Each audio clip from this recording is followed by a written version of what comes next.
Subscribe மற்றும் bell ஐக்கானை press பண்ணீங்க அப்படின்னா எங்கள் வீடியோஸோட நோட்டிஃபிகேஷன் உடனுக்குடனே கிடைக்கும். அனைத்து நண்பர்களுக்கும் ஆன்லைன் மீடியாவின் அன்பு வணக்கங்கள். நாம இன்றைக்கு பிப்ரவரி 14, 2024 என்ன மாதிரியான முக்கியமான நடப்பு நிகழ்வுகளோடு சேர்த்து அது சார்ந்துள்ள ஸ்கூல் புக் கண்டென்ட்டையும் ப்ரீவியஸ் இயர் கொஸ்டினையும் கனெக்ட் பண்ணி கனெக்ஷன் வடிவில் தான் ஒவ்வொரு நாளும் கரண்ட் அஃபேர்ஸ் கிளாஸஸை நம்ம பார்த்து வந்துட்டு இருக்கோம். இன்னைக்கும் நாம அப்படிதான் பார்க்க போறோம். வீடியோ புதுமையா பார்க்கக்கூடிய நண்பர்கள் மறக்காம நம்ம சேனலை சப்ஸ்கிரைப் பண்ணி வச்சுக்கோங்க. வாங்க இன்னைக்கான கிளாஸஸ்ல என்னெல்லாம் இருக்கு அப்படின்றது பார்க்க ஆரம்பிக்கலாம். அதற்கு முன்பாக நேற்று நாம என்ன படிச்சோமோ அதை ரிவைஸ் பண்ணும் விதமாக இங்க 3 இமேஜஸ் வைக்கப்பட்டிருக்கு. நல்லா பாருங்க. கனெக்ஷன் ஃபார்ம் ஆஃப் கரண்ட் அஃபேர்ஸ்ல ரிவிஷன் கொடுக்குறோம். ஸோ 3 இமேஜஸ்ல க்ரோ அப்படின்றது சென்டர் ஆஃப் தி இமேஜஸா இருக்கு. க்ரோ அப்படின்ற அறிக்கையை நித்தி ஆயோக் வெளியிட்டாங்க. அந்த அறிக்கை என்ன சொல்லுது? தரிசு நிலங்களை வேளாண் காடுகளாக மாற்றுவது சார்ந்தது அப்படின்றது படிச்சோம். ஸோ அதை நான் ஃபுல்லாவே சொல்லிட்டு நீங்க என்ன ஆன்சர் பண்ண போறீங்க அப்படின்னா, தற்பொழுது நித்தி ஆயோக்குடைய துணைத் தலைவராக இருக்கக்கூடியவங்க யாரு அப்படின்றது மட்டும் மறக்காம கமெண்ட் பாக்ஸ்ல சொல்லுங்க. வாங்க இன்னைக்கான முதல் டாபிக் என்ன இருக்குன்னு பார்க்க ஆரம்பிக்கலாம். இன்னைக்கான முதல் டாபிக் நாம என்ன பார்க்க போறோம் அப்படின்னா, தமிழ்நாடு உரிமையியல் நீதிபதி தேர்வில் வெற்றி பெற்ற முதல் பழங்குடியின பெண் யார் அப்படின்னு கேட்டிருக்காங்க. ஸோ இந்த கேள்விக்கான மிகவும் சரியான விடை ஆப்ஷன் சி, ஸ்ரீபதி அப்படின்னு தெரியும். ஓகேங்களா? அப்போ மேற்கூறிய ஆப்ஷன்ஸ்லாம் எதற்காக வைக்கப்பட்டது? தமிழ்நாட்டிலிருந்து முதல் முறையாக எவரெஸ்ட் சிகரத்தை அடைந்த முதல் பெண்மணி அப்படின்னா யாரை சொல்லணும்? முத்தமிழ் செல்வி அவர்களை சொல்லணும். கல்பனா சாவ்லா அவார்டு கூட 2023 அவங்களுக்கு கொடுத்தாங்க. ஓகேங்களா? ஸோ அது போக நம்ம சமீபத்திய காலங்களில் பத்ம விருதுகள் சார்ந்து படிச்சோம். ஓகேங்களா? பாரத் ரத்னாவிற்கு அடுத்தபடியாக உயர்ந்த விருது அப்படின்னா பத்ம விபூஷன் அப்படின்னு சொல்லலாம். இந்த பத்ம விபூஷன் விருது 5 நபர்களுக்கு கொடுத்தாங்க. அதுல 2 நபர்கள் தமிழ்நாட்டை சார்ந்தவங்க, கலைத்துறையை சார்ந்தவங்க. யார் அப்படின்னா வைஜெயந்தி மாலா, பத்ம சுப்பிரமணியம் அப்படின்னு தெரியும். ஓகேங்களா? ஸோ அதெல்லாம் ரிவைஸ் பண்றதுக்காக வைக்கப்பட்ட ஆப்ஷன். இப்போ நாம இப்போ என்ன படிச்சிருக்கோம் அப்படின்னா, ஸ்ரீபதி அப்படின்ற பெண்மணி தமிழ்நாட்டில் உரிமையியல் நீதிபதி தேர்வை எழுதி முதல் பழங்குடியின பெண்ணாக தேர்வாகி இருக்காங்க அப்படின்ற விஷயம் நம்ம படிச்சிருக்கோம். ஓகேங்களா? சரி, இது சார்ந்த தகவல் என்னெல்லாம் இருக்கு அப்படின்றத பார்க்க ஆரம்பிக்கலாம். இங்க பாருங்க, ஸ்ரீபதி அவர்கள் எந்த மாவட்டத்தை சார்ந்தவங்க அப்படின்னா திருவண்ணாமலை மாவட்டத்தை சார்ந்தவங்க, புலியூர் அப்படின்ற ஒரு கிராமத்தை சார்ந்தவங்க. ஸோ 23 வயதுல உரிமையியல் நீதிபதி தேர்வுல வென்றது தான் சிறப்பான ஒரு விஷயமா பார்க்கப்படுது. ஸோ சட்டக்கல்வி இவங்க எங்க படிச்சாங்க அப்படின்னா டாக்டர் அம்பேத்கர் சட்டக்கல்லூரியில படிச்சாங்க. ஸோ அது போக தேர்வு நடத்திய அமைப்பு அப்படின்னு பார்த்தோம்னா தமிழ்நாடு பப்ளிக் சர்வீஸ் கமிஷன் 2023 நடத்தியிருக்காங்க மாவட்ட உரிமையியல் நீதிபதி பணிக்கானது. ஓகேங்களா? சோ அப்படி பார்க்கும் பொழுது இந்த தேர்வுல 23 வயதுல தேர்வான முதல் பழங்குடியின பெண்ணாக பார்க்கப்படுறாங்க. சோ பாராட்டு தெரிவித்தது தமிழக முதல்வர் பாராட்டு தெரிவிச்சிருக்காங்க. அது போக இன்னொரு விஷயத்தையும் கூடுதலா அவங்க சொல்லியிருக்காங்க. சோ இந்த பெண்மணி தேர்வில் வெற்றி பெறுவதற்கு உறுதுணையாக இருந்த ஒரு விஷயம்னா தமிழ் வழியில் படித்தவர்களுக்கு அரசு பணிகளில் முன்னுரிமை அளிப்பது. இந்த மாதிரி கிராமங்களில் இருக்கக்கூடிய நிறைய சமூக நீதியை நிலைநாட்டக்கூடிய விஷயங்களாக இந்த மாதிரியான விஷயங்களை நிலைநாட்டுவதற்கு இது உதவிகரமாக இருக்கும் அப்படின்ற விஷயங்களும் சொல்லியிருக்காங்க. ஓகேங்களா? அடுத்து வேற என்ன இருக்குன்னு பார்க்கலாம். அடுத்த விஷயம் நம்ம என்ன பார்க்க போறோம் அப்படின்னா, தமிழ்நாட்டில் பழங்குடியினர்கள் சார்ந்த விஷயங்களை தெரிஞ்சுக்க போறோம் நம்ம புக்ல இருந்து. ஓகேங்களா? ஏன்னா ஸ்ரீபதி அவர்கள் உரிமையியல் நீதிபதி தேர்வுல பாஸ் ஆயிருக்கக்கூடிய முதல் பழங்குடியின பெண் அப்படின்னு நம்ம பார்த்தோம். ஓகேங்களா? அதனால பழங்குடியினர்கள் சார்ந்து பார்க்கிறோம். பர்டிகுலரா தமிழ்நாட்டில் என்ன வகையான பழங்குடியினர்களா இருக்காங்க அப்படின்னு பார்க்கலாம். தமிழ்நாட்டில் பழங்குடியினர்கள் அதிகமாக நீலகிரி மாவட்டத்தை முதன்மையாக காணப்படுறாங்க. ஆனா ஸ்ரீபதி அவர்கள் திருவண்ணாமலை மாவட்டம், ஓகேங்களா, ஜவ்வாது மலைத்தொடரில் இருக்கக்கூடிய புலியூர் கிராமத்தை சார்ந்தவங்க நம்ம படிச்சோம். ஓகேங்களா? ஸோ அது போக தமிழ்நாட்டில் இருக்கக்கூடிய முக்கியமான பழங்குடியின குழுக்கள் அப்படின்னா கோடர்கள், தோடர்கள், இருளர்கள், குறும்பர்கள், படுகர்கள் அப்படின்னு சொல்றாங்க. ஓகேங்களா? சோ இவங்களுடைய மேஜரான தொழிலாக என்ன சொல்றாங்க அப்படின்னா கால்நடை மேய்ப்பது அப்படின்னு சொல்றாங்க. காட்டுநாயக்கர் மற்றும் பாலியன் அப்படின்னு சொல்லக்கூடியவங்களும் மற்ற வகையான பழங்குடியினர்கள் நம்ம தமிழ்நாட்டில் இருக்கக்கூடியவங்க அப்படின்னு சொல்லிட்டாங்க. 2011 மக்கள் தொகை கணக்கெடுப்பின் அடிப்படையில் தமிழ்நாட்டில் 7,94,697 பேர் பழங்குடியினர்களாக இருந்தாங்க அப்படின்னு சொல்றாங்க. சோ மேஜரா இருக்கக்கூடிய ட்ரைபல் குரூப்ஸ் அப்படின்னு பார்த்தோம்னா 38 பழங்குடியின குழுக்கள் தமிழ்நாட்டில் இருக்கதா சொல்றாங்க. சோ வனநிலங்களை மிகவும் சார்ந்திருக்கக்கூடிய விவசாயிகளாக இந்த பழங்குடியினர்கள் அறியப்படுறாங்க அப்படின்னு தெரியும். ஓகேங்களா? சோ இப்போ உங்களுக்கான கேள்வி என்ன அப்படின்னா, ஜவ்வாது மலை அப்படின்னு நான் சொன்னேன். இந்த ஜவ்வாது மலையில என்ன ஃபேமஸான விஷயம் இருக்கு அப்படின்றது மறக்காம கமெண்ட் பாக்ஸ்ல சொல்லுங்க. அடுத்து நாம என்ன பார்க்க போறோம் அப்படின்னா ஒரு ப்ரீவியஸ் இயர் கொஸ்டின் பார்க்க போறோம். ஓகேங்களா? இந்த ப்ரீவியஸ் இயர் கொஸ்டின் எப்படி இருக்குன்னு பாருங்க. ஸ்ரீ சக்தி புரஸ்கர் ராணி லட்சுமிபாய் தேசிய விருது எதற்காக வழங்கப்படுகிறது அப்படின்னு கேட்டிருக்காங்க. தேசத்திற்காக சாதனை புரிந்த பெண்மணிகளுக்கு வழங்கப்படுகிறது. ஸ்ரீபதி அவர்கள் வந்து கிட்டத்தட்ட ஒரு சாதனை மாதிரி தான். ஓகேங்களா? ஒரு பழங்குடியின பெண்ணாக இருந்து 23 வயதுல ஒரு சிவில் ஜட்ஜ் ஆகக்கூடிய விஷயம் அப்படின்றது ரொம்ப பெரிய விஷயம். ஓகேங்களா? சோ அதை அவங்க அட்டெண்ட் பண்ணிருக்காங்க. சோ இப்போ உங்ககிட்ட ஒரு லாஜிக்கலா ஒரு கேள்வி என்ன அப்படின்னா, இந்த ஜட்ஜ் அப்படின்ற ஒரு பதவி இருக்கே, இந்த பதவியில ரொம்ப கம்மியான வயசுக்காரங்க போய் உட்காருவது சரின்னு நினைக்கிறீங்களா, தவறுன்னு நினைக்கிறீங்களா? உங்களோட ஒப்பீனியன் என்ன அப்படின்றத மறக்காம கமெண்ட் பாக்ஸ்ல சொல்லுங்க. ஓகேங்களா? சரி, வாங்க இன்னைக்கான இரண்டாவது கேள்வியை நம்ம பார்க்க ஆரம்பிக்கலாம். இன்னைக்கான இரண்டாவது கேள்வி பார்க்கறதுக்கு முன்பாக நண்பர்கள் கிட்ட எல்லார்கிட்டையும் சொல்றேன், கனெக்ஷன் வடிவில் நம்ம எப்படி பார்த்திருக்கோம். சோ சாதனை பண்ண ஒரு பெண்மணி சார்ந்து ஒரு நடப்பு நிகழ்வுகள், அது போக பழங்குடியின பெண் அப்படின்றதுனால பழங்குடியினர்கள் சார்ந்த கருத்துக்கள் புக்ல இருக்குது. அதற்கப்புறம் ஒரு சாதனை சார்ந்த ஒரு ப்ரீவியஸ் இயர் கொஸ்டின் இப்படி தாங்க நம்ம பார்த்துட்டு இருக்கோம். உங்களுக்கு புரிஞ்சிருக்கும் கனெக்ஷன் வடிவிலான கரண்ட் அஃபேர்ஸ் கிளாஸஸ் எப்படி இருக்குன்றது. ஸோ உங்களுக்கு இந்த வீடியோ பயனுள்ள வகையில் இருக்குன்னு நினைச்சீங்கன்னா மறக்காம லைக் பண்ணிட்டு வீடியோ பாருங்க, உங்க ஃப்ரெண்ட்ஸ்க்கும் ஷேர் பண்ணிடுங்க. முக்கியமா நீங்க என்ன நினைக்கிறீங்க அதை கமெண்ட் பாக்ஸ்ல ஃபீட்பேக்கா தெரிவிங்க. வாங்க இன்னைக்கான இரண்டாவது கேள்வியை பார்க்க ஆரம்பிக்கலாம். இன்னைக்கான இரண்டாவது கேள்வி நாம என்ன பார்க்க போறோம் அப்படின்னா, தேசிய சினிமா விருதுகளில் ஏற்பட்டுள்ள மாற்றங்களை பரிந்துரைத்த குழுவின் தலைவர் யார் அப்படின்னு கேட்டிருக்காங்க. ஸோ இந்த கேள்விக்கான மிகவும் சரியான விடை நீரஜ சேகர் அப்படின்றவங்க தான் குழுவின் தலைவராக இருந்திருக்காங்க. மத்திய அரசு இந்த குழுவை நியமிச்சிருக்காங்க. ஓகேங்களா? ஸோ எதற்காக இந்த குழுவை நியமிச்சாங்க மத்திய அரசு அப்படின்னா, இந்த சினிமா விருதுகளில் சில மாற்றங்களை ஏற்படுத்துவதை பரிந்துரைப்பது. ஓகேங்களா? அப்படி பார்க்கும் பொழுது 4 உறுப்பினர்களும் இந்த குழுவில் இருந்திருக்காங்க. ஸோ ஒன்று பிரியதர்ஷன் அப்படின்றவங்க, ரெண்டாவது பிரஜுன் ஜோஷி. பிரியதர்ஷன் அப்படின்றவங்க முன்னணி இயக்குனராக இருக்கக்கூடியவங்க, பிரஜுன் ஜோஷி அப்படின்றவங்க சென்சார் போர்டுடைய தலைவராக இருக்கக்கூடியவங்க. ஓகேங்களா? சோ அதுக்கப்புறம் எஸ் நல்லமுத்து அப்படின்றவங்க ஒளிப்பதிவாளர். ஓகேங்களா? சோ இவங்களும் அந்த குழுவில் இருந்திருக்காங்க. சோ இதெல்லாம் நம்ம தெரிஞ்சுக்கிட்டாச்சு.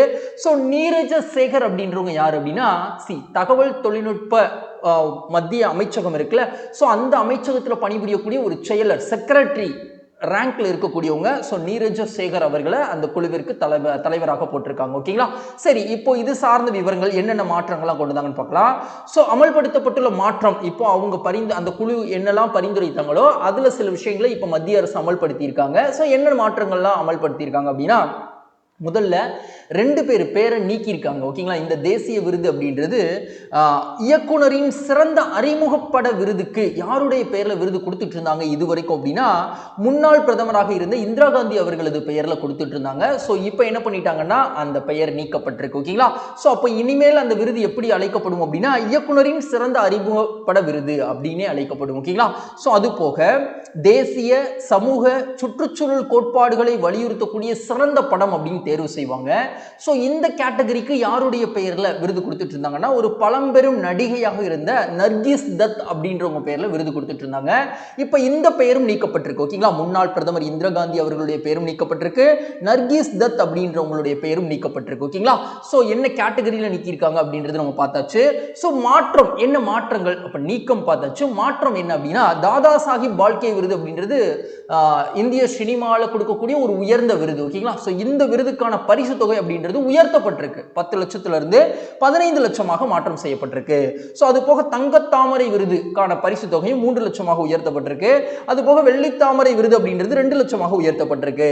சோ அதற்கப்புறம் சில விருதுகளை இணைச்சிருக்காங்க. என்ன விருது அப்படின்னா, சிறந்த அனிமேஷன் படம், சிறந்த ஸ்பெஷல் எஃபெக்ட்ஸ் படம் அப்படின்னு சொல்லிட்டு தனித்தனியாக விருது கொடுக்கப்பட்டது. இப்போ இணைச்சிருக்காங்க. எப்படி இணைச்சிருக்காங்க அப்படின்னா, புதிதாக சிறந்த ஏவிஜிசி படம் அப்படின்னு சொல்றாங்க. ஓகேங்களா? அப்போ ஏவிஜிசினா என்ன? A for animation, V for visual effects, G for gaming, C for comics அப்படின்னு சொல்றாங்க. ஓகேங்களா? ஸோ இந்த ஒரே விருதாக மாற்றியிருக்காங்க. அது போக சில விருதுகளை புதிதாக அறிமுகப்படுத்திருக்காங்க. என்ன விருது அப்படின்னா, சிறந்த திரைக்கதைக்கான படம் அப்படின்னு சொல்லிட்டு விருதுகளை அறிவிச்சிருக்காங்க. ஓகேங்களா? ஸோ இதெல்லாம் வந்து இந்திய சினிமால வழங்கப்படக்கூடிய தேசிய விருதுகள்ல நடந்த மாற்றங்கள்.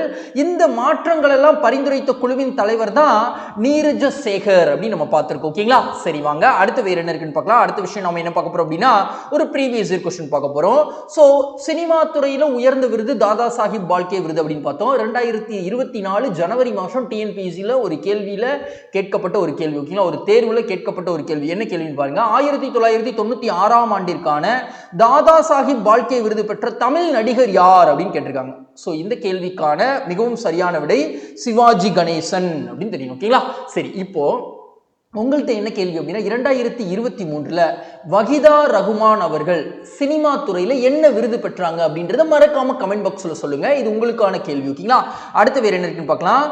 ரோஜா பூக்களுக்கான சர்வதேச சந்தை எந்த நாட்டில் உள்ளது அப்படின்னு கேட்டிருக்காங்க. ஸோ இந்த கேள்விக்கான சரியான விடை நெதர்லாந்து அப்படின்னு தெரியும். ஏன் இப்போ இந்த ரோஜா பூக்களுக்கான சர்வதேச சந்தை சார்ந்த விவரங்களை படிச்சுட்டு இருக்கோம்?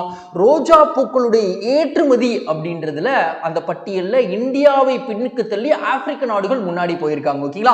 சோ ஆப்பிரிக்க நாடுகள்ல கென்யா, எத்தியோப்பியா, கொலம்பியா போன்ற நாடுகள்ல நிறைய ரோஜா செடிகள் அப்படின்றது வளர்க்கப்படுது. 50ல இருந்து 100 ஏக்கர் வரைக்கும் வளர்க்குறாங்க அப்படின்னு சொல்லப்பட்டிருக்கு. சோ அங்க இருக்கக்கூடிய ஈல்டிங் அதிகமா கிடைப்பதனால நம்ம இந்தியாவை பின்னுக்கு தள்ளி ஆப்பிரிக்க நாடுகள் முன்னோக்கிய பயணத்தில் இருக்காங்க. சோ அதை நம்ம தெரிஞ்சுக்கிட்டாச்சு. சீனா அப்படின்றது எதற்காக வைக்கப்பட்டது? இன்னைக்கான தினம் பிப்ரவரி 14 வேலண்டைன்ஸ் டே அப்படின்னு சொல்லிட்டு உலக அளவுல கொண்டாடிட்டு இருக்காங்களா? சோ இந்த தினத்தப்போ நிறைய ரோஜா பூக்கள் அப்படின்றது விற்பனையாகும். ஏற்றுமதியும் இந்தியாவில் அதிகமாக ஆகும். ஓகேங்களா? ஸோ அப்படி பார்க்கும் பொழுது சீனாவில் பூக்கள் உற்பத்தி அப்படின்றது அதிகமாக தான் இருக்கு. ஆனால் பிப்ரவரி 10 தான் சீனாவுடைய வருடப்பிறப்பு அப்படின்றது கொண்டாடப்பட்டது. ஓகேங்களா? ஸோ பிப்ரவரி 10 அவங்களுக்கு தேவையான அளவுக்கான பூக்களை அவங்க பயன்படுத்திட்டாங்க. ஸோ அதனால அவங்க அடுத்த நாடுகளுக்கு ஏற்றுமதிக்கு முக்கியத்துவம் கொடுக்கல. ஸோ அதனால இப்போ ஏற்றுமதிக்கான பூக்கள் அப்படின்றதோட இது எண்ணிக்கை கம்மியாக இருக்கு. பர்டிகுலரா இந்தியாவிலையும் வேற ரகங்கள் நிறைய இல்லை. ஓகேங்களா? சோ அதனால கடந்த ஆண்டுகளை விட இந்த ஆண்டு நம்ம இந்தியாவில் ஏற்றுமதியான பூக்களுடைய நிலைமையும் குறைவு அப்படின்னு சொல்றாங்க. இது சார்ந்த விவரங்கள் என்னெல்லாம் இருக்கு அப்படின்றத பார்க்கலாம். ஓகேங்களா? சரிங்க, பாருங்க. நடைபெற்றவை பூக்கள் ஏற்றுமதியில் இந்தியாவை பின்னுக்கு தள்ளியது ஆப்பிரிக்க நாடுகள் கென்யா, கொலம்பியா, எத்தியோப்பியா போன்ற நாடுகள். ஓகேங்களா? சோ இந்தியாவின் பின்னடைவிற்கு காரணமான 2 விஷயம் இருக்கு. ஒன்னு, பூக்களுடைய ரகங்கள் நிறைய இல்லாதது. அதற்கப்புறம் தரமில்லாத ரோஜா பூ உற்பத்தி செய்வது. ஓகேங்களா? சோ தமிழ்நாட்டில் ரோஜா பூ விளையக்கூடிய பகுதிகள் அப்படின்னு பார்த்தோம்னா ஓசூர், திண்டுக்கல், ஊட்டி இந்த 3 இடங்கள் அதிகமாக விளையுது. அதுல ஓசூர்ல தான் 95% பூக்கள் விளையுது அப்படின்னு சொல்லிட்டாங்க. ஓகேங்களா? அப்போ ஓசூர் பகுதியிலிருந்து கடந்த ஆண்டு இப்படிலாம் பார்க்கும்பொழுது 1 கோடி ரோஜா பூக்கள் ஏற்றுமதி செய்யப்பட்டது. இந்த ஆண்டு வெறும் 30 லட்சம் பூக்கள் மட்டும்தான் ஏற்றுமதி செய்யப்பட்டிருக்கு அப்படின்னு சொல்றாங்க. ஓகேங்களா? சோ தமிழ்நாட்டில் விளையக்கூடிய முதன்மை ரகமான ரோஜா பூ அப்படின்னு பார்த்தா தாஜ்மஹால் ரோஜா பூ அப்படின்னு சொல்றாங்க. இந்த ரோஜா பூவுமே ரொம்ப நீளமானது அப்படின்னு சொல்லக்கூடிய அளவுல இல்லை. ஓகேங்களா? 4.5 சென்டிமீட்டர் அளவுக்கு தான் நீளம் இருக்கு. ஆனா வெளிநாடுகள்ல நிறைய ரகங்களும் விளைய வைக்கிறாங்க. அந்த பூக்கள் பார்க்கறதற்கும் நிறைய அகலமான பூக்களாகவும் இருக்கு அப்படின்னு சொல்றாங்க. ஓகேங்களா? சோ அதனால அதிகமாக வெளிநாட்டு பூக்கள் ஏற்றுமதி ஆகுது அப்படின்னு சொல்றாங்க. இந்திய பூக்கள் ஏற்றுமதி குறைஞ்சிருச்சு. பிளஸ் என்ன சொல்றாங்க அப்படின்னா சில்லறை சந்தையிலே விவசாயிகள்கிட்ட கொடுக்கப்படக்கூடிய தொகையோட ₹1 அல்லது ₹2 தான் வந்து ஏற்றுமதி பண்ணும்பொழுது அவங்களுக்கு அதிகமாக கிடைக்குது. அதனால அவங்க ஏற்றுமதியை விரும்புறது இல்லை அப்படின்னு விஷயங்கள் சொல்லப்படுது. பிளஸ் ஏற்றுமதிக்கு முதல்லயே வரி பணம் அப்படின்றது எடுத்துக்கிறாங்க. அது ஏற்றுமதி ஆனதுக்கு அப்புறம் அந்த வரி பணம் மறுபடியும் விவசாயிகளுக்கு திரும்ப கிடைச்சாலும் அதை அவங்க விரும்புறது இல்லை அப்படின்ற இன்னொரு பாயிண்ட்டும் சொல்றாங்க. ஓகேங்களா? ஸோ நாம இங்க என்ன படிச்சுட்டோம் அப்படின்னா இந்தியாவில் இந்த பூக்கள் ஏற்றுமதி சார்ந்த நிலைகள் எப்படி இருக்கு, சர்வதேச அளவுல பூக்கள் சந்தை எங்க இருக்கு, நெதர்லாந்துல இருக்கு அப்படின்னு விஷயம் பார்த்தோம். ஓகேங்களா? அடுத்து வேற என்ன இருக்குன்னு பார்க்கலாம். இங்க பாருங்க. இப்போ தமிழ்நாட்டில் இருக்கக்கூடிய மலரியல் மண்டலங்கள் அப்படின்னா எத்தனை மண்டலங்கள் இருக்குன்னா ஃபர்ஸ்ட் நம்ம என்ன சொல்லிடணும், 7 மண்டலங்கள் இருக்கு அப்படின்னு சொல்லிடணும். ஓகேங்களா? ஸோ அதுக்கப்புறம் நம்ம பார்த்தோம் ஓசூர்ல தான் அதிகமான பூக்கள் விளையுது. பர்டிகுலரா ரோஜா அப்படின்றது நிறைய விளையுது. தாஜ்மஹால் ரோஜா அப்படின்லாம் பார்த்தோம். ஓகேங்களா? ஸோ அதுக்கப்புறம் மதுரைக்கு மல்லிகைப்பூ ஃபேமஸ் அப்படின்னு நம்மளாம் தெரியும். ஸோ அதுக்கப்புறம் மலை பிரதேசம் அப்படின்றது ஞாபகம் வச்சுக்கோங்க. சாமந்தி, கண்ணகாம்பரம் அப்படின்ற பூக்கள் வந்து அங்கே அதிகமாக விளையுது. ஓகேங்களா? ஸோ இந்த 3மே கொஞ்சம் டிஃப்ரெண்டாக இருக்குது. ஈஸியாக ஞாபகம் வச்சுக்கக்கூடியது. ஓசூர் ரோஜா ஞாபகம் வச்சுக்கலாம், நம்ம மதுரை மல்லிகைப்பூ, மலை பிரதேசம் அப்படின்றது ஞாபகம் வச்சுக்கலாம். அதுக்கப்புறம் காமன் சிட்டிஸ் தான் சென்னை, திருச்சி, கோயம்புத்தூர். அதுக்கப்புறம் கன்னியாகுமரி அப்படின்ற ஒன்று மட்டும் டிஃப்ரெண்டாக இருக்கு. ஸோ அதையும் நம்ம பார்த்து வச்சுட்டா முடிஞ்சது. ஓகேங்களா? ஸோ அதுக்கப்புறம் என்னென்ன பூக்கள் அப்படின்னு லைட்டாக மட்டும் பார்த்து வச்சுக்கோங்க. ஆனால் எத்தனை பூக்கள் மண்டலங்கள் இருக்குன்னா 7 அப்படின்னு ஏற்கனவே ஒரு தடவை கேட்டாங்க. ஸோ இனி மறுபடியும் கேட்கலாம். ஓகேங்களா? ஸோ அதனால நம்ம படிச்சு வச்சுக்கிட்டாச்சு. அடுத்து நம்ம என்ன இருக்குன்னு பார்க்கலாம். பூக்களை வளர்ப்பது, பூக்களை பற்றி படிக்கக்கூடிய படிப்பின் பெயர் என்னப்பா, அது பற்றி தெரிஞ்சதுன்னா மறக்காம கமெண்ட் பாக்ஸில் சொல்லுங்க. அதுக்கப்புறம் ஏற்றுமதி தயாரிப்பு குறியீடு 20 படி தமிழ்நாட்டில் ஏற்றுமதி மேம்பாட்டு கொள்கைக்கு எது ஒரு எடுத்துக்காட்டு அப்படின்னா தொழிற்சாலைகளுக்கான துறைவாரி ஏற்றுமதி திட்டங்கள் ஒரு எடுத்துக்காட்டாக பார்க்கப்படுது அப்படின்னு சொல்றாங்க. ஓகேங்களா, ஏற்றுமதி சார்ந்து படிச்சதுனால இந்த கொஸ்டின் நம்ம ரிவைஸ் பண்றோம். அடுத்து நாம என்ன பார்க்க போறோம் அப்படின்னா பருப்பு வகைகளுக்கான சர்வதேச மாநாடு எங்கு தொடங்குகிறது அப்படின்னு கேட்டிருக்காங்க. ஸோ இந்த கேள்விக்கான மிகவும் சரியான விடை டெல்லி அப்படின்னு தெரியும். ஓகேங்களா, அப்போ மேற்கூறிய ஆப்ஷன்ஸ்லாம் எதற்காக வைக்கப்பட்டது? கர்நாடகால சமீபத்திய காலங்கள் என்ன நடந்துச்சு அப்படின்னா ஏன்ஷியன் காலகட்டத்தில், ரொம்ப பழமையான காலகட்டத்தில் நம்ம கிட்ட இருந்த திணை வகைகளை மீட்பதற்கான மாநாடு அப்படின்றது நடைபெற்றது ஒரு பல்கலைக்கழகத்தில் கர்நாடகாவில். ஓகேங்களா, ஸோ அதை நம்ம தெரிஞ்சுக்கிட்டாச்சு. கேரளாவில் கோடெக்ஸ் அலிமெண்டேஷன் கமிஷன் அப்படின்னு சொல்லக்கூடிய அமைப்பு வந்து என்ன பண்ணாங்க அப்படின்னா வாசனை திரவியங்கள் மற்றும் மூலிகை பொருட்களுக்கான 7வது அமர்வு அப்படின்றது அங்கே நடத்தப்பட்டது. ஓகேங்களா, ஸோ அதை ரிவைஸ் பண்ணிட்டாச்சு. தமிழ்நாட்டில் இந்த திணை பொருட்களை அதிகமாக மக்களிடையே பிரபலப்படுத்துவதற்காக என்ன பண்ணாங்க அப்படின்னா 2 மாவட்டத்தில் தர்மபுரி மற்றும் கிருஷ்ணகிரி மாவட்டத்தில் ரேஷன் கடைகள்லேயே வழங்க ஆரம்பிச்சாங்க. ஓகேங்களா, ஸோ அதையும் நம்ம தெரிஞ்சுக்கிட்டாச்சு. ஸோ திணை பொருட்கள் சார்ந்து பருப்பு வகைகள் சார்ந்த விஷயங்களா ரிவைஸ் பண்ணியிருக்கோம். ஸோ டெல்லியில் பருப்பு வகைகளுக்கான சர்வதேச மாநாடு தொடங்கி இருக்கு அப்படின்னு விஷயம் பார்த்துருக்கோம். ஓகேங்களா, தொடங்க போகுது. ஓகேங்களா, ஸோ நடைபெற உள்ள காலம் பிப்ரவரி 17, 4 நாட்களுக்கான மாநாடு. 40 நாட்டுகளுக்கு மேலே கலந்துக்கிறாங்க, 800 பிரதிநிதிகள் கலந்துக்கிறாங்க. ஸோ இந்த மாநாட்டை நடத்தக்கூடிய அமைப்பு அப்படின்னா ஜிபிசி அப்படின்னு சொல்லக்கூடிய சர்வதேச பருப்பு கூட்டமைப்பும் நாஃபட் அப்படின்னு சொல்லக்கூடிய அமைப்பு. இந்த நாஃபட் தான் என்ன பண்ணியிருந்தாங்க, தமிழ்நாட்டில் கூட பாரத் பருப்பு அப்படின்றது விற்பனையை தொடங்கி வச்சிருந்தாங்க. நம்ம படிச்சிருக்கோம். ஓகேங்களா, ஸோ அதை ரிவைஸ் பண்ணிட்டாச்சு. அதுக்கப்புறம் ஹெட் குவார்ட்டர்ஸ் எங்க இருக்கு? துபாய். இந்த கூட்டமைப்பு சர்வதேச பருப்பு கூட்டமைப்புடைய தலைமையகம் துபாயில் இருக்கு. இது எப்போ தொடங்கப்பட்டது? 1962. இந்த கூட்டமைப்புடைய நோக்கம் என்ன அப்படின்னா பருப்பு விளைய வைக்கக்கூடிய விவசாயிகள்ல இருந்து நுகரக்கூடிய பயனாளர்கள் வரைக்கும் கூட்டு சங்கிலியாக இணைப்பது தான் இதோடைய நோக்கமாக பார்க்கப்படுது. ஓகேங்களா, ஸோ இந்த மாநாட்டுடைய நோக்கம் என்ன அப்படின்னா பருப்பு வகைகளின் முக்கியத்துவத்தை சர்வதேச அளவில் எடுத்துரைப்பது தான் இந்த மாநாட்டுடைய நோக்கமாக பார்க்கப்படுது. ஸோ பருப்பு வகைகளுக்கான மாநாடு கூடிய விரைவில் டெல்லியில் நடைபெற இருக்கு. ஓகேங்களா, அடுத்து வேற என்ன இருக்குன்னு பார்க்கலாம். இங்க பாருங்க, பருப்பு வகைகளை விவசாயிகள் விளைய வைப்பதனால விவசாயிகளுக்கு கூடுதலாக இன்னொரு நன்மைகள் இருக்கு அப்படின்னு சொல்றாங்க. அதை தான் நம்ம தெரிஞ்சுக்க போறோம். என்ன அப்படின்னா இந்த பருப்பு வகைகள் விளையக்கூடிய தாவரங்களுக்கு இன்னொரு பெயர் இருக்கு. அதோடைய பெயர் என்ன அப்படின்னா லெகுமினஸ் தாவரங்கள் அப்படின்னு சொல்லுவாங்க. வேர் முடிச்சுக்கள்ல ரைசோபியம் பாக்டீரியாஸ் அதிகமாக இருக்கக்கூடிய ஒரு தாவரம். இந்த ரைசோபியம் பாக்டீரியா வந்து ஒரு சிம்பயாட்டிக் லிவிங் ஆர்கானிசம் அப்படின்னு சொல்லுவாங்க. அதாவது கூட்டுயிர் வாழ்வது. ஓகேங்களா, அந்த செடியில் இருக்கக்கூடிய உணவுகளை இது சாப்பிட்டுக்கிறோம், இது செக்ரிகேட் பண்ணக்கூடிய உணவுகளை செடி சாப்பிட்டுக்கிறோம். ஓகேங்களா, 2 பேரும் கூட்டுயிர் தன்மையோடு வாழுவாங்க. சோ வளிமண்டலத்தில் இருக்கக்கூடிய நைட்ரஜனை நிலைநிறுத்தக்கூடிய தன்மை இந்த ரைசோபியம் பாக்டீரியாக்கு இருக்கு. இந்த நைட்ரஜனை நிலைநிறுத்துவதன் மூலமாக அந்த தாவரமும் நல்லா வளருது அப்படின்னு சொல்றாங்க. ஓகேங்களா, சோ இந்த தாவரத்தில் உருவாகக்கூடிய கனிகளின் பெயர் என்னன்னா லெகும்கள் அப்படின்னு சொல்லுவாங்க. சோ என்னென்ன தாவரங்கள்ல லெகுமினஸ் பிளான்ட் அப்படின்னு சொல்லுவாங்க? குதிரை மசால், குளோவர், பட்டாணி, அவரை, மைசூர் பருப்பு, அப்புறம் லூபினஸ், அதுக்கப்புறம் கரோப் சோயா, வேர்க்கடலை, இந்த மாதிரியான தாவரங்கள் எல்லாம் லெகுமினஸ் பிளான்ட் அப்படின்னு சொல்லுவாங்க. இதெல்லாம் ரைசோபியம் பாக்டீரியா இருக்கக்கூடிய பிளான்ட்ஸ் அப்படின்னு தெரியணும். சோ வளிமண்டலத்தில் இருக்கக்கூடிய ரைசோபியா நைட்ரஜன் சத்துக்களை உறிஞ்சி வைக்கும். ஓகேங்களா, மண்ணில் நைட்ரஜன் சத்தை அதிகப்படுத்தி கொடுக்கும். இது பயிர் சுழற்சியின் மூலமாக விவசாயிகளுக்கு ரொம்ப நன்மையை கொடுக்கக்கூடிய ஒரு விஷயம் அப்படின்றது தெரிஞ்சிருக்கும். அடுத்து வேற என்ன இருக்குன்னு பார்க்கலாம். அடுத்த விஷயம் நம்ம என்ன பார்க்க போறோம் அப்படின்னா நம்ம அது பார்க்கறதுக்கு முன்னாடி பருப்பு வகைகள் சார்ந்த ஒரு கேள்வி உங்ககிட்ட கேட்டேன். பாரத் பருப்பு அப்படின்றத இன்ட்ரோடியூஸ் பண்ணாங்கல்ல, இந்த பாரத் பருப்பு வந்து 1 kg விலை என்னவா தீர்மானிச்சிருந்தாங்க அப்படின்றத நீங்க சொல்லுங்க, மறக்காம கமெண்ட் பாக்ஸ்ல. அடுத்து வேற என்ன இருக்குன்னு பார்க்கலாம். அடுத்த விஷயம் இங்க பாருங்க, பொருளாதாரத்தில் நோபல் பரிசு பெற்ற யார், எந்த நபர் இந்திய சிறந்த டிஜிட்டல் பொருளாதார கட்டமைப்பை கொண்டுள்ளது என்று பாராட்டியுள்ளார்? தற்பொழுது ஒருத்தர் பாராட்டியிருக்காரு. அவர் சாதாரண ஆள்ல, பொருளாதாரத்தில் நோபல் பரிசு பெற்றவர். அவருடைய பெயர் என்னன்னு கேட்டிருக்காங்க.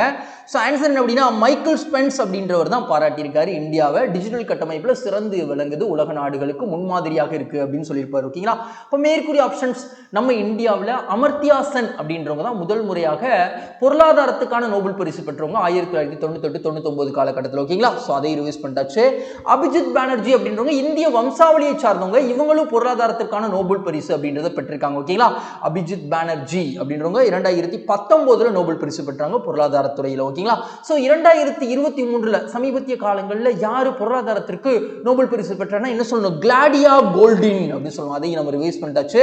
சோ மைக்கேல் ஸ்பென்ஸ் அப்படின்ற பொருளாதார விருது பெற்ற ஒரு பொருளாதார கலைஞர் வந்து என்ன சொல்றாரு, இந்தியா வந்து சிறந்த டிஜிட்டல் பொருளாதார கட்டமைப்பு வச்சிருக்கு அப்படின்னு சொல்றாரு. ஓகேங்களா, சரி, இது சார்ந்த விவரங்களை பார்க்கலாம். இங்க பாருங்க, மைக்கேல் ஸ்பென்ஸ் அப்படின்றவர் 2001 வந்து நோபல் பரிசு பெற்றிருக்காரு. அமெரிக்க நாட்டை சார்ந்தவர்.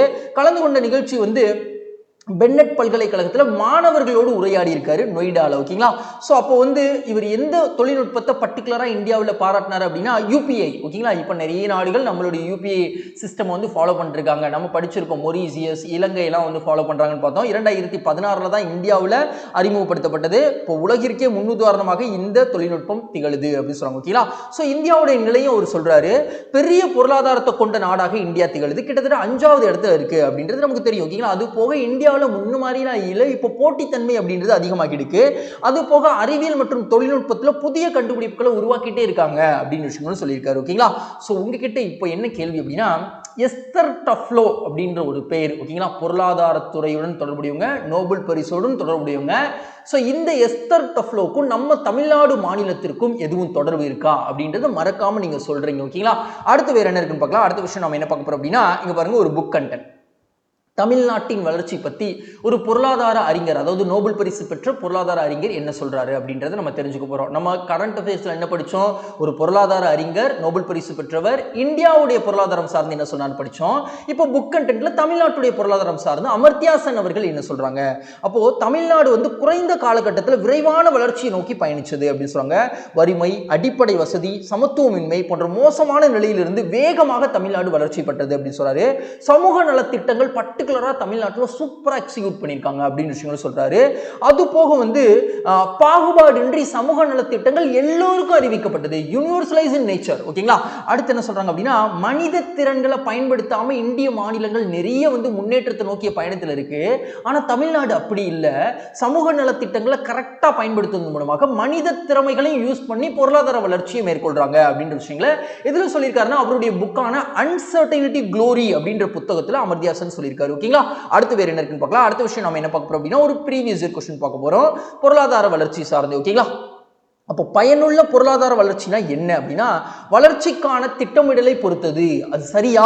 மிகவும் சரி. 2023 கேட்கப்பட்டது. பொருளாதார மேம்பாட்டிற்கான திட்டமிடல் அமைப்பை கொண்டிருப்பது நவீன அரசாங்கத்தின் தரப்பில் கட்டாயமாகிவிட்டது. இந்த கூற்று அந்த காரணத்தை விளக்குதா? ரொம்ப சரியா விளக்குது. அப்போ இரண்டும் சரி அப்படின்னு தெரியும். ஓகேங்களா? அடுத்து வேற என்ன பார்க்க போறோம் அப்படின்னா, உலக வானொலி தினம் என்று கொண்டாடப்படுகிறது அப்படின்னு கேட்டிருக்காங்க. ஸோ இந்த கேள்விக்கான மிகவும் சரியான விடை பிப்ரவரி 13 அப்படின்னு தெரியும். ஓகேங்களா? சோ நைட்டிங்கேல் ஆஃப் இந்தியா அப்படின்னு சொல்லுவோம் ஒருத்தவங்களை.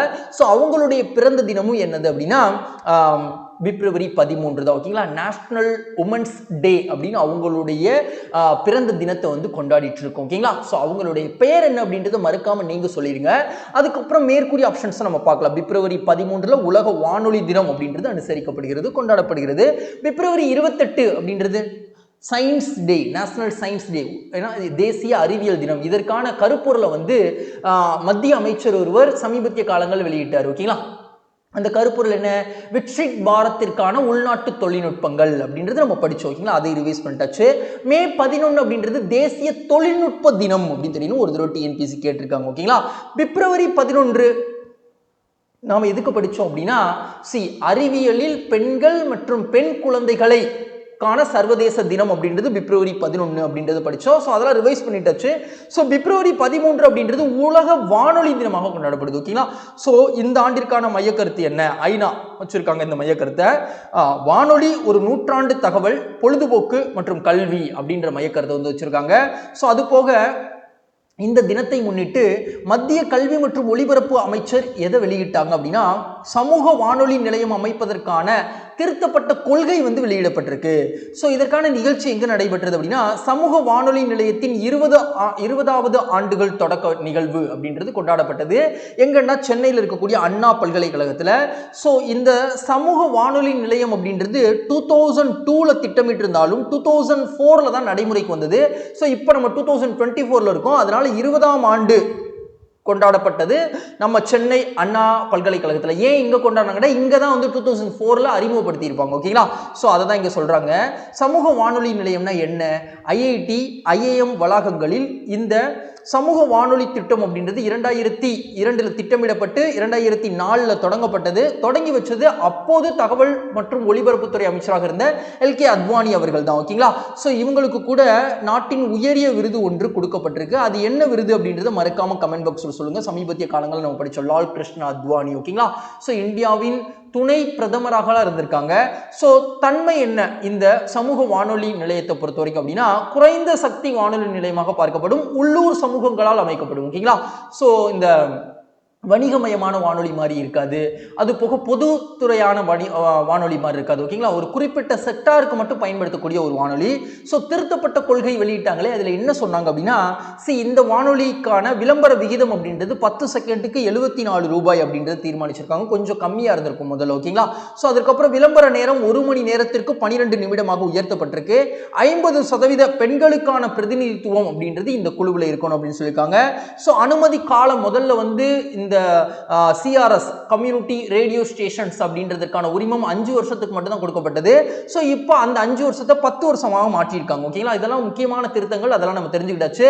அடுத்து வேற என்ன பார்க்க போறோம் அப்படின்னா, மின்னணு ஊடகங்கள் சார்ந்து நம்ம ஸ்கூல் புக்ல என்ன சொல்லியிருக்காங்க, இந்திய வானொலி ஒலிபரப்பு சேவை மும்பை வானொலி சங்கம் மூலமாக 1923ஆம் ஆண்டு தொடங்கப்பட்டது அப்படின்னு சொல்லிட்டாங்க. அன்றிலிருந்தே வந்து கலாச்சார வாழ்க்கை முறை மாற்றங்களுக்கு காரணமாக இந்த ரேடியோ ஒரு பங்கு வகிச்சது அப்படின்னு சொன்னாங்க. 1936ஆம் ஆண்டு அகில இந்திய வானொலி அப்படின்றது அமைக்கப்பட்டிருக்கு. 57 ஆகாஷ்வாணி அப்படின்னு பெயர் மாற்றம் செய்யப்பட்டிருக்கு. கல்வி, செய்திகள் மற்றும் பொழுதுபோக்கு தொடர்பான பல்வேறு நிகழ்ச்சிகளை ஒளிபரப்புகிறது. சட்டமன்றம் மற்றும் பாராளுமன்ற கூட்டத்தொடர் நிகழ்வுகள் மற்றும் சிறப்பு விழாக்கள் தொடர்பான நிகழ்வுகளையும் சிறப்பு செய்திகளாக ஒளிபரப்பு செய்யும் அப்படின்னு சொல்லிட்டாங்க. ஓகேங்களா? அடுத்து வேற என்ன இருக்குன்னு பார்க்கலாம். அடுத்த விஷயம் நம்ம என்ன பார்க்க போறோம் அப்படின்னா, ஒரு ப்ரீவியஸ் இயர் क्वेश्चन. இந்தியாவில் தகவல் தொடர்பு தொழில்நுட்பத்தின் வளர்ச்சியில் மைல் கற்களின் கால வரிசையை வரிசைப்படுத்தவும் அப்படின்னு சொல்லிட்டாங்க. ஸோ முதல் கம்பியில்லா தந்தி நிலையம் சாகர் தீவுக்கும் அதுக்கப்புறம் என்ன சொல்றாங்க, சான்ஹெட்ஸ் இடையே நிறுவப்பட்டது. இது மிகவும் சரியா? அது முதன்மையாக வந்ததா? ஆமா, இதுதான் முதன்மையாக வந்தது. தந்தி அப்படின்றதான் ஃபர்ஸ்ட் வந்தது தகவல் தொடர்பு பொறுத்த வரைக்கும். ஓகேங்களா? அதுக்கடுத்து சிம்லாவில் முதல் தானியங்கி பரிமாற்றம் நிறுவப்பட்டது. கரெக்டா? ஆமா, ரெண்டாவது இதுதான் வந்தது. ஸோ அதுக்கப்புறம் யூகே மற்றும் இந்தியாவுக்கு இடையான ரேடியோ தொலைபேசி அமைப்பு துவங்கப்பட்டது. கரெக்டா? கரெக்ட். ஓகேங்களா? ஸோ அதுக்கப்புறம் உள்நாட்டு தகவல் தொடர்புக்கான முதல் செயற்கைக்கோள் பூமி நிலையம் செகந்திராபாத் ஆந்திர பிரதேசத்தில் நிறுவப்பட்டது அப்படின்னு சொல்லிட்டாங்க. ஓகேங்களா? ஸோ எல்லாமே காலவரிசைப்படி கரெக்டாக தான் ஆர்டர் ஆயிருக்கு அப்படின்னு தெரியும். ஓகேங்களா? ஸோ இதெல்லாம் கரெக்டா அப்படின்றது ஃபர்ஸ்ட் தெரிஞ்சுக்கணும். கரெக்ட் தான். ஓகேங்களா? அடுத்து வேற என்ன இருக்குன்னு பார்க்கலாம். அடுத்த விஷயம் நம்ம என்ன பார்க்க போறோம் அப்படின்னா, அப்பார் அடையாள அட்டை எந்த பிரிவுடன் தொடர்புடையது அப்படின்னு கேட்டிருக்காங்க. ஸோ மாணவர்களுடன் தொடர்புடைய ஒரு அடையாள அட்டை அப்படின்னு தெரியணும். நேஷனல் எஜுகேஷன் பாலிசியின் உந்துதலின் காரணமாக இந்த அப்பார் அடையாள அட்டை சார்ந்த விஷயங்களை தேசிய அளவில் வந்து செயல்படுத்திட்டு வந்துட்டு இருக்காங்க. ஸோ மேற்கூறிய ஆப்ஷன்ஸ்லாம் என்ன அப்படின்றத பார்த்துடலாம். பிறந்த குழந்தைக்கான அடையாள அட்டை, சிசு அடையாள அட்டை, சிசு ஆதார் அப்படின்னு சொல்லிட்டு தெலுங்கானா கவர்மெண்ட் 2020 இருந்து நியூபர்ன் பேபிக்கு என்ன பண்ணிட்டு இருக்காங்க, ஆதார் அப்படின்றது இன்ட்ரோடியூஸ் பண்ணாங்க. ஓகேங்களா? ஸோ அதை நம்ம ரிவைஸ் பண்றோம். விவசாயிகளுக்கு கிசான் கடன் அட்டை அப்படின்றது கொடுக்குறாங்க. ஓகேங்களா? கிசான் கடன் அட்டை எந்த வருஷத்துல இருந்து விவசாயிகளுக்கு கொடுத்துட்டு இருக்காங்க அப்படின்றது தெரிஞ்சா மறக்காம கமெண்ட் பாக்ஸ்ல சொல்லுங்க. வணிகர்களுக்கு நாம வணிகர்கள் சார்ந்து நேற்று என்ன படிச்சோம் அப்படின்னா, ரூபே சேவை அப்படின்றது மொரீசியஸ்ல வந்து அறிமுகப்படுத்தியிருக்காங்க. பணப்பரிவர்த்தனைக்கு அது பயன்படுத்துவாங்க அப்படின்னு விஷயம் படிச்சோம். ஸோ அதை ரிவைஸ் பண்றதுக்காக வைக்கப்பட்ட ஆப்ஷன். ஸோ மாணவர்களுக்கு அப்பார் அடையாள அட்டை அப்படின்றது இந்திய அளவில் கொடுத்துட்டு இருக்காங்க அப்படின்றது தெரியும். ஓகேங்களா? சரிப்பா, ஏன்பா இப்போ இந்த அப்பார் அட்டை அடையாள அட்டை சார்ந்த விஷயங்கள் படிக்கிறோம் அப்படின்னா, அப்பார்னா ஃபர்ஸ்ட் என்ன, automated permanent academic account registry அப்படின்னு தெரியணும்.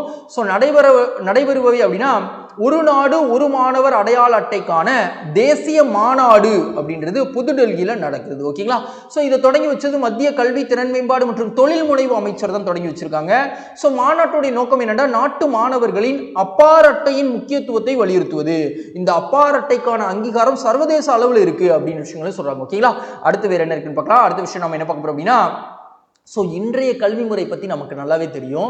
ஒரு காலகட்டத்தில், ரொம்ப ஏன்ஷியன் காலகட்டத்தில், பழமையான காலகட்டத்தில் இந்தியாவில் கல்வி முறை எப்படி இருந்தது, ஸோ இதோடைய குவாலிட்டி எப்படி இருந்தது அப்படின்றது நல்லாவே தெரிஞ்சுக்க முடியும். ஸோ அதை தான் நம்ம ஸ்கூல் புக்கில் இருந்து தெரிஞ்சுக்க போகிறோம். ஓகேங்களா? அதாவது அந்த காலகட்டத்தில் குருக்களும் அவர்களுடைய சீடர்களும் ஒன்றாக வசித்து என்ன பண்ணியிருக்காங்க, கல்வி கற்றிருந்திருக்காங்க.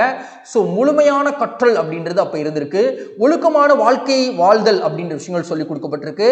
ஒருவரின் உள்ளார்ந்த உள்ளார்ந்த திறமையை உணரச் செய்தல், இதுவும் முதன்மையான நோக்கமாக இருந்திருக்கு. இதுதான் கல்வியோட முதன்மையான நோக்கம் அந்த காலகட்டத்தில். ஓகேங்களா? ஸோ அதுக்கப்புறம் என்ன சொல்றாங்க அப்படின்னா, தங்கள் இலக்குகளை அடையும் வரை சில ஆண்டுகள் குருவோடையே இருந்து கல்வி கற்கணும், குருகுல முறை அப்படின்னு சொல்லுவாங்க. ஸோ அதுக்கப்புறம் என்ன சொல்றாங்க அப்படின்னா, துறவிகள், பெண் துறவிகள் இவங்கெல்லாம் வந்து இங்க வந்து என்ன பண்ணுவாங்க, கற்றவர்கள் மத்தியில வாதாடுவாங்க, தியானம் செய்வாங்க. இந்த விஷயங்களுக்குலாம் இது பயன்படுத்தப்பட்டிருக்கு. மடாலயங்கள், விகாரங்கள் இதற்காகவே அமைக்கப்பட்டிருக்கு. ஸோ அதை சுற்றி உயர்கல்வி கொள்வதற்காக பிற கல்வி மையங்களும் அமைக்கப்பட்டிருக்கு அப்படின்னு தெரியும். ஓகேங்களா? ஸோ பல்வேறு நாடுகள்ல இருந்து நம்ம கல்வியோடைய தரத்தை நோக்கி என்ன பண்ணியிருக்காங்க அப்படின்னா, சீனா, கொரியா, திபெத் போன்ற நாடுகள்ல இருந்து மாணவர்கள் இங்க வந்து படிச்சிருக்காங்க அப்படின்னு சொல்லுவாங்க. ஓகேங்களா? ஸோ கல்வித்துறை சார்ந்த ஒரு கரண்ட் அஃபேர்ஸ் படிச்சதுனால அது சார்ந்த விஷயங்கள்னால நம்ம ஒரு ஸ்கூல் புக் கண்டென்ட் பார்த்துக்கிட்டாச்சு. அடுத்து நம்ம என்ன பார்க்க போறோம் அப்படின்னா, ஒரு ப்ரீவியஸ் இயர் क्वेश्चन பார்க்குறோம். இதை பாருங்க, ஆர்டிகிள் 21A அப்படின்றது நீங்க சொல்லிருங்க, ஆர்டிகிள் 30 அப்படின்றது நான் சொல்றேன். ஓகேங்களா? சரி, இங்க என்ன சொல்றாங்க, ஆர்டிகிள் 30 அப்படின்றது சிறுபான்மையினர் தங்கள் விருப்பம் போல கல்வி நிறுவனங்கள் தொடங்குவதற்கான உரிமை அப்படின்னு தெரியும். ஓகேங்களா? அடுத்து வேற என்ன இருக்குன்னு பார்க்கலாம். இங்க பாருங்க, போதைப் பொருள் இல்லாத இந்திய இயக்கத்தை முன்னெடுத்து செல்லும் அமைச்சகம் எது அப்படின்னு கேட்டிருக்காங்க. சமூக நீதி மற்றும் அதிகாரம் அளித்தல் அமைச்சகம் அப்படின்னு தெரியும். ஓகேங்களா? ஸோ பாதுகாப்புத்துறை அமைச்சர் நேற்று என்ன பண்ணாங்க, நம்ம படிச்ச சீஃப் டிஃபென்ஸ் ஸ்டாஃப், முப்படைகளின் தலைமை தளபதியாக இந்தியாவில் முதல் முறையாக பொறுப்பு வகித்த பிபின் ராவத் அவர்களுக்கு டேராடூன்ல ஒரு பள்ளியில வந்து சிலை நிறுவனாங்க அப்படின்னு விஷயம் பார்த்தோம். ஓகேங்களா? குழந்தைகள் மற்றும் பெண்கள் மேம்பாட்டு அமைச்சகம் என்ன பண்றாங்க, சகி ஒன் ஸ்டாப் கிரைசிஸ் சென்டர் அப்படின்ற மையத்தை வந்து இந்திய அளவில் என்ன பண்ணிட்டு இருக்காங்க, நடைமுறைப்படுத்திட்டு இருக்காங்க அப்படின்னு விஷயம் நம்ம பார்த்துருக்கோம். அதெல்லாம் ரிவைஸ் பண்றோம். கலாச்சாரம் மற்றும் பாரம்பரியத்துறை என்ன பண்ணாங்க, நம்ம தென்னிந்தியாவில் தக்ஷின் பாரத் சான்ஸ்கிரிட் கான ஒரு மையம். ஓகேங்களா? அப்போ இது வந்து இந்திய தேசிய, அதாவது தேசிய அளவில் இருக்கக்கூடிய இசைக்கான ஒரு கலைக்கான அகாடமி வந்து என்ன பண்ணியிருக்காங்க, ஓப்பன் பண்ணியிருக்காங்க அப்படின்னு விஷயம் பார்த்தோம் ஹைதராபாத்தில். ஓகேங்களா? ஸோ அதெல்லாம் ரிவைஸ் பண்ணிட்டாச்சு. சமூக நீதி மற்றும் அதிகாரம் அளித்தல் துறை வந்து இந்தியாவில் போதைப் பொருள் இல்லாத இந்தியாவை உருவாக்கணும் அப்படின்ற ஒரு இயக்கத்தை முன்னெடுத்து சொல்றாங்க. சரிப்பா, இந்த விஷயத்தை எப்போ இப்போ படிச்சுட்டு இருக்கோம் அப்படின்னா, ministry of social justice and empowerment வந்து பிரம்மகுமாரிகள் அமைப்புடன் இணைந்து பிரச்சாரத்தில் ஈடுபடுறாங்க. ஸோ இந்த பிரச்சாரம் எங்க நடக்குது அப்படின்னா, புதுடெல்லியில. இதை தொடங்கி வைப்பது ministry of social justice and empowerment உடைய மினிஸ்டரா இருக்கக்கூடிய திரு வீரேந்தர் குமார் அவர்கள் தான். So ministry of social justice and empowerment வந்து இந்த விழிப்புணர்வு பிரச்சாரத்தை மத மற்றும் ஆன்மீக அமைப்புகளுடன் சேர்ந்து செயல்படுத்துறாங்க அப்படின்னு சொல்றாங்க. ஸோ இவங்க வந்து அல்டிமேட் எய்மே என்ன அப்படின்னா, போதை இல்லாத இந்தியா உருவாக்கணும். ஓகேங்களா? அதுக்கான தன்னார்வ தொண்டு நிறுவனம் யாரா இருந்தாலும் சரி அவங்களோட சேர்ந்து விழிப்புணர்வு பிரச்சாரத்தை ஏற்படுத்தணும் அப்படின்றது அவங்களுடைய நோக்கம். ஸோ இது இந்த அதாவது இங்க பாருங்க, NMBA அப்படின்னு சொல்லியிருக்காங்களா, அப்படின்னா என்ன, நக்ஸ் முக்த் பாரத் அபியான் அப்படின்னு சொல்லுவாங்க. ஓகேங்களா? ஸோ இந்த திட்டம் போதைப் பொருள் இல்லாத இந்தியாவை உருவாக்குவதற்கான இயக்கம் 2023 மார்ச் 4 தொடங்கப்பட்டது. ஸோ 10 கோடி மக்களுக்கு தற்போது வரை விழிப்புணர்வு பிரச்சாரம் ஏற்படுத்தப்பட்டிருக்கு. தன்னார்வலர்களுக்கு பயிற்சி வழங்குறாங்க. கிட்டத்தட்ட இதுல இளைஞர்கள் வந்து 3.3 கோடி நபர்கள் வந்து சேர்க்கப்பட்டிருக்காங்க அப்படின்னு சொல்றாங்க. ஓகேங்களா? அடுத்து இங்க பாருங்க, மது அடிமையாதலில் இருந்து மீட்பதுக்கான முறைகள் சில இருக்கு, அதை நம்ம பார்க்க போறோம். ஓகேங்களா? சோ இது வந்து ஒரு சிக்கலான மற்றும் கடினமான பணி அப்படின்னு சொல்லிட்டாங்க. நீண்ட காலம் எடுத்துக்கிறோம்னு சொல்லிட்டாங்க. மெதுவான வழியில தான் ரெக்கவர் பண்ண முடியும் ஒரு ஆள் அடிக்ஷன்ல இருந்து மறுபடியும் ரெக்கவர் பண்றது அப்படின்னு சொல்றாங்க. ஓகேங்களா? சோ ஒட்டுமொத்தமாக குடும்ப நபர்கள், நண்பர்கள் எல்லோரும் சேர்ந்து தான் வந்து என்ன பண்ண முடியும் அப்படின்னா அவரை ரெக்கவர் பண்ண முடியும் அப்படின்னு சொல்றாங்க. ஃபர்ஸ்ட் விஷயம் என்ன பண்ணணும் அப்படின்னா, நஞ்சு நீக்கம் அப்படின்னு சொல்றாங்க. அதை நம்ம நீக்கம் பண்ணணும். அது எப்படி, மருந்து மற்றும் சில மாத்திரைகள் மூலமாக உடல் மற்றும் உணவு ரீதியான தொந்தரவுக்கு உள்ளாகும்ல, அடிக்ஷன்ஸ்க்கு போகல. ஸோ அதுல இருந்து ரெக்டிஃபை ஆகிறதுக்கு முதல் விஷயம் அதை நம்ம செய்யணும். அதுக்கப்புறம் உளவியல் சிகிச்சை, உளவியலாளர்கள் ஆலோசகர்கள் மூலமாக வழங்கப்படும். மன அழுத்தத்தை அந்த பேஷண்ட்ஸ்ல இருந்து கொஞ்சம் கொஞ்சமாக குறைக்கணும். அதுக்கப்புறம் குடும்ப உறுப்பினர்கள் என்ன பண்ணணும் அப்படின்னா, ஆலோசனை. அவங்க ஆலோசனை எப்படி இருக்கும் அப்படின்னா, யாரெல்லாம் வந்து அடிக்ஷன்ஸ்ல இருக்காங்களோ அவங்கள வந்து என்ன பண்ணக்கூடாது, ஒதுக்கி வைக்கக்கூடாது, அவங்கள வந்து உட்புகுத்தி வச்சுக்கணும். ஓகேங்களா? அதுக்கப்புறம் தான் மறுவாழ்வு, அவங்களை ஏதாவது ஒரு தொழிலையோ ஒரு கேம்லையோ அல்லது படிப்புலையோ கவனம் செலுத்த வைக்கிறது. ஓகேங்களா?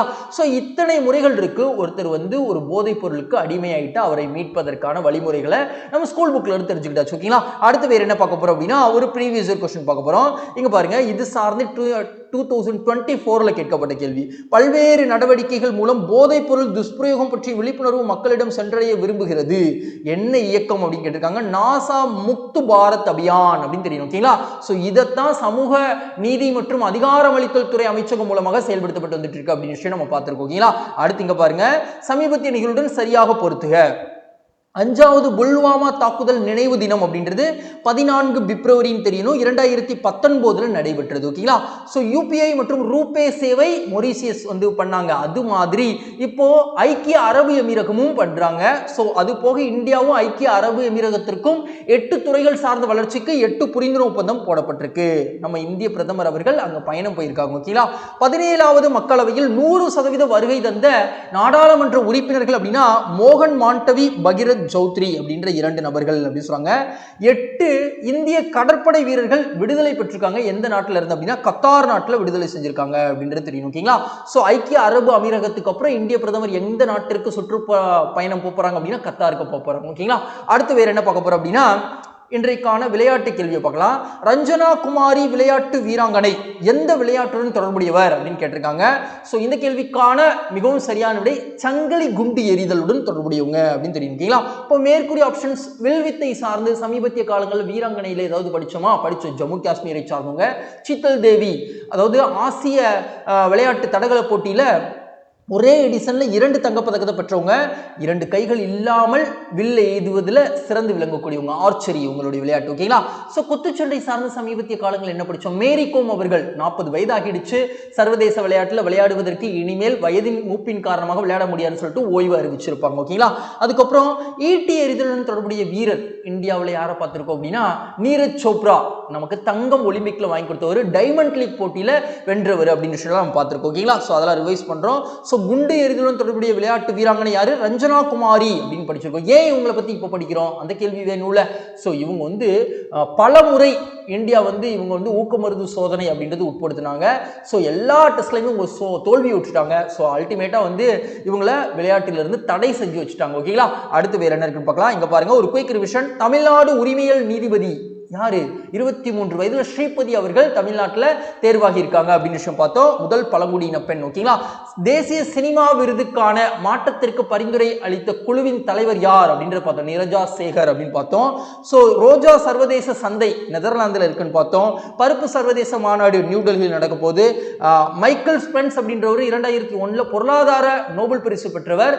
ஸோ அவர் என்ன சொல்லியிருக்காரு? இந்தியா வந்து டிஜிட்டல் கட்டமைப்புல சிறந்து விளங்குது அப்படின்னு விஷயம் சொல்லியிருக்காரு. உலக வானொலி தினம் பிப்ரவரி 13. அப்பார் அடையாள அட்டைக்கான தேசிய மாநாடு புதுடெல்லியில் நடக்குது. சமூக நீதி மற்றும் அதிகாரம் அளித்தல் துறை போதை இல்லாத இந்தியாவை உருவாக்குவதற்காக விழிப்புணர்வு பிரச்சாரத்தில் ஈடுபட்டிருக்காங்க. ஸோ 8 இந்திய கடற்படை வீரர்கள் விடுதலை செய்யப்பட்டிருக்காங்க கத்தார் நாட்டில இருந்து. ஏடிபி சேலஞ்சர்ஸ் டென்னிஸ் போட்டி கிடையாது இன்னைக்கு. நாம யாரை பத்தி படிச்சோம் அப்படின்னா ரஞ்சனா குமாரி பத்தி படிச்சோம். ஓகேங்களா? சங்கிலி குண்டு எறிதல் உடன் தொடர்புடையவங்க அப்படின்னு பார்த்தோம். ஓகேங்களா? ஸோ இன்னைக்கான தகவல் முடிஞ்ச ஃப்ரெண்ட்ஸ். மேலும் நாளைக்கு புதிய தகவலுடன் உங்களை சந்திக்கின்றேன். இந்த வீடியோ உங்களுக்கு எப்படி இருந்தது அப்படின்றத மறக்காம கமெண்ட் பாக்ஸ்ல ஃபீட்பேக்கை தெரிவிங்க. வீடியோ பார்க்குற நண்பர்கள் மறக்காம லைக் பண்ணிடுங்க, உங்க ஃப்ரெண்ட்ஸ்க்கு ஷேர் பண்ணிடுங்க. தேங்க்யூ. நாளைக்கு சந்திக்கலாம்.